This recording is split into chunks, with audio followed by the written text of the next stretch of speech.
From Fargo and serving you on TV, online, and on the go, this is Valley News Live at 5:30. The snow sure made an impact on driving conditions in the Northern Valley today.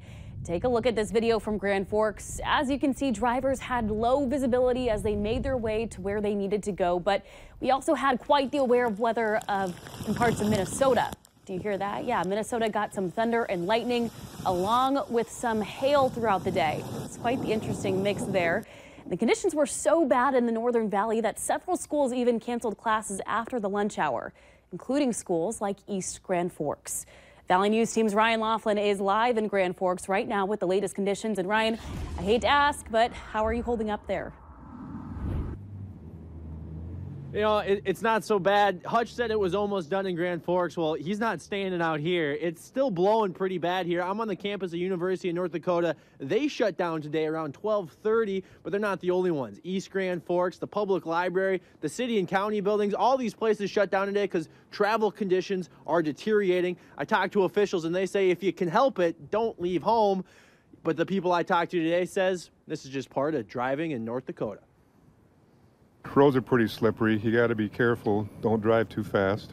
If you got four-wheel drive, keep it in four-wheel drive. It was raining when I got here, and by 9 o'clock it was snowing. No, I'm a veteran driver. I've driven that road lots of times.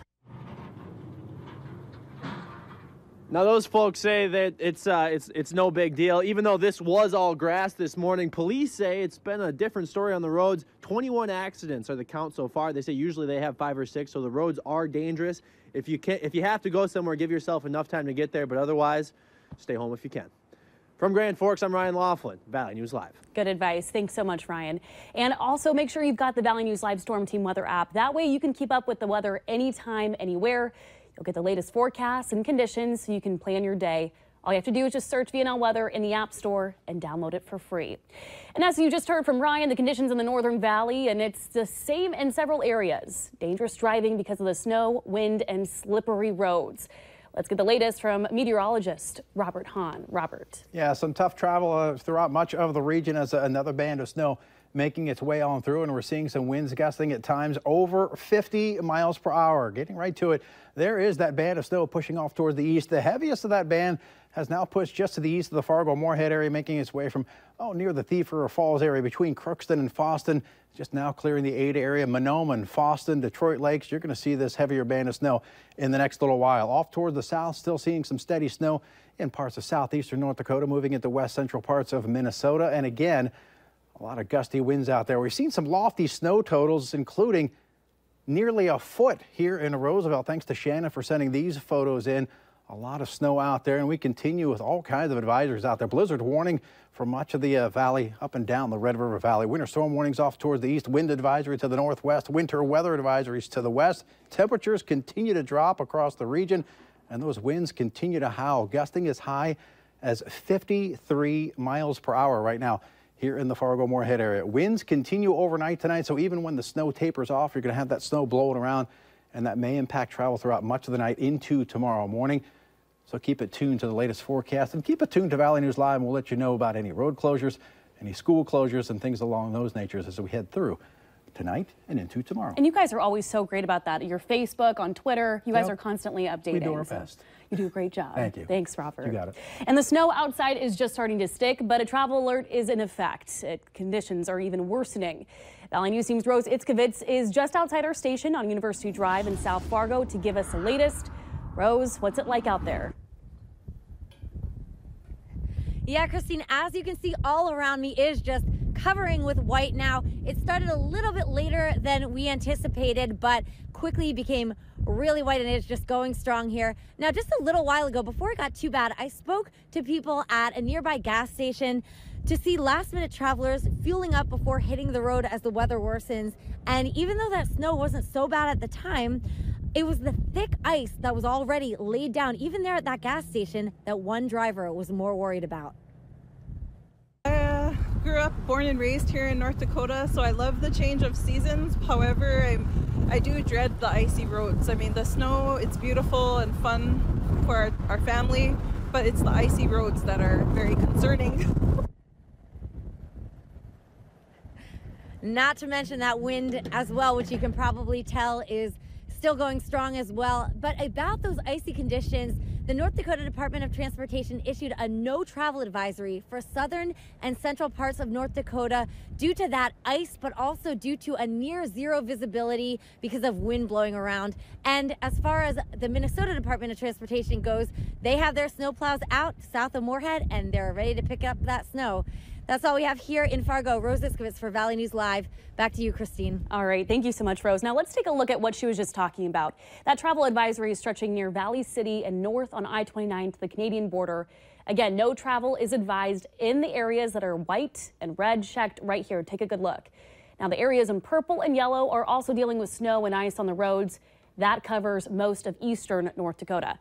Now we've also got all your school closing and cancellation information posted on our website.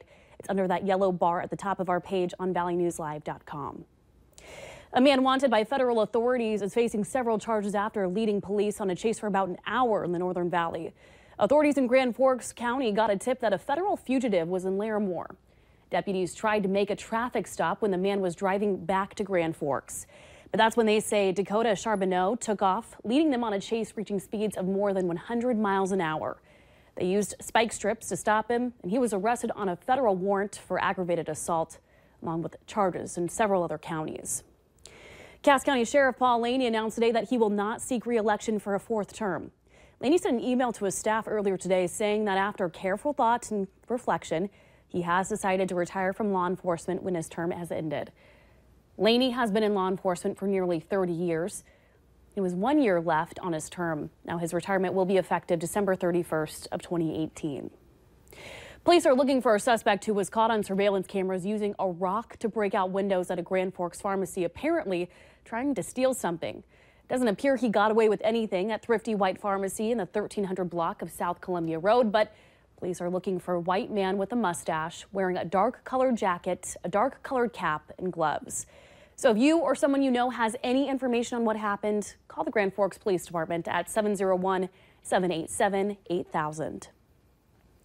New developments in the president's travel ban today. The Supreme Court is allowing the Trump administration to fully enforce a ban on travel to the United States by residents of 6 mostly Muslim countries. The justices say in order today, the policy can take full effect. But even as the legal challenges against it make their way through their courts. The ban applies to travelers from Chad, Iran, Libya, Somalia, Syria, and Yemen. The justices said that grandparents, cousins, and other relatives could not be excluded. Lower courts in 2 separate challenges had partially blocked the ban. And President Trump continues to vent his frustration with the ongoing investigation into Russian meddling in the 2016 election and possible collusion by his associates. Today, he's coming to the defense of his former national security advisor and then lashing out at the FBI. Lita Zhang reports from Washington. I feel badly for General Flynn. I feel very badly. President Trump says what's happened to his former national security advisor, Michael Flynn, is unfair. Hillary Clinton lied many times to the FBI. Nothing happened to her. Flynn lied and they destroyed his life. The FBI did not conclude Hillary Clinton lied, but found Flynn did about his contacts with Russia during the presidential transition. In multiple weekend tweets, the president expressed his displeasure with the FBI, writing its reputation is in tatters and accusing the Bureau of a dishonest Clinton investigation. President Trump also denied claims he fired former FBI Director James Comey for declining his request to drop the investigation into General Flynn. And in another tweet, the president raised new questions about his previous statements, writing, "I had to fire General Flynn because he lied to the vice president and the FBI." You tweet and comment regarding ongoing criminal investigations at your own peril. I'd be careful if I were you, Mr. President. Sources tell CBS News the president's lawyer, John Dowd, crafted the tweet, unintentionally implying the president knew Flynn lied to the FBI. Flynn pleaded guilty on Friday and is cooperating with special counsel Robert Mueller's investigation. Weijia Zhang, CBS News, the White House. Christopher Wray, who replaced James Comey as head of the FBI, has not commented on any of the president's tweets. Director Wray is scheduled to testify on Capitol Hill Thursday.